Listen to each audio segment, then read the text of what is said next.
আব্বু যাবে আমার সাথে।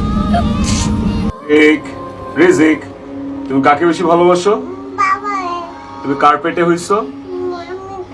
কার্পেটে? ভালো করে বলো, কার্পেটে। এবার বাবা গ্রেপ্তার হওয়ায় কেঁদে অজ্ঞান হয়ে গেছে ছোট্ট রিজিক।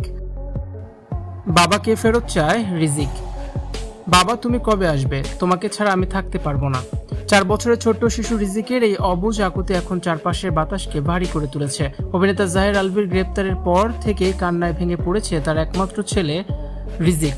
বাবাকে ছাড়া কিছুই বোঝে না ছোট্ট রিজিক। কাঁদতে কাঁদতে এক পর্যায়ে সে সংজ্ঞাহীন হয়ে পড়ে। নিষ্পাপ এই শিশুটি এখনো জানে না আইন, আদালত কিংবা কারাগার কি জিনিস।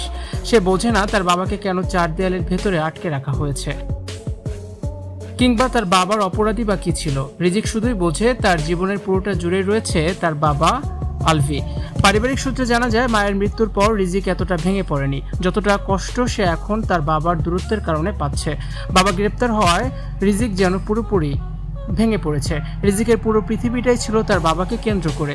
বাবার প্রতি তার ভালোবাসা ছিল অসম্ভব রকমের গভীর। অবুঝ মনে সে সবসময় হাসি মুখে বলতো, আমি তো আমার বাবার পেটে হয়েছি।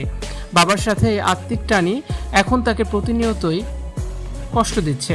মামলা ও আইনি জটিলতার কারণে প্রায় দীর্ঘ 4 মাস ধরে গা ঢাকা দিয়েছিলেন জাহির আলভি। 2 মাস আগে দেশে ফেরার পর পুলিশের চোখ ফাঁকি দিয়ে চললেও ছেলেটানে নিজেকে সামলাতে পারলেন না আলভি।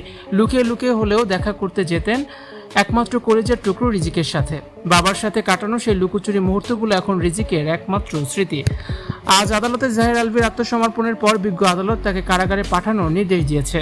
আলভির আইনজীবীরা জামিনের আবেদন করলেও তা নাকচ করে দেওয়া হয়। আইন তার নিজস্ব গতিতে চলবে এবং অপরাধের বিচার হবে, এটাই তো স্বাভাবিক। তবে এই আইনি লড়াইয়ের আড়ালে ছোট্ট রিজিকের মতো অবুঝ শিশুদের যে মানসিক বিপর্যয় ঘটে, সত্যিই তা মর্মস্পর্শী।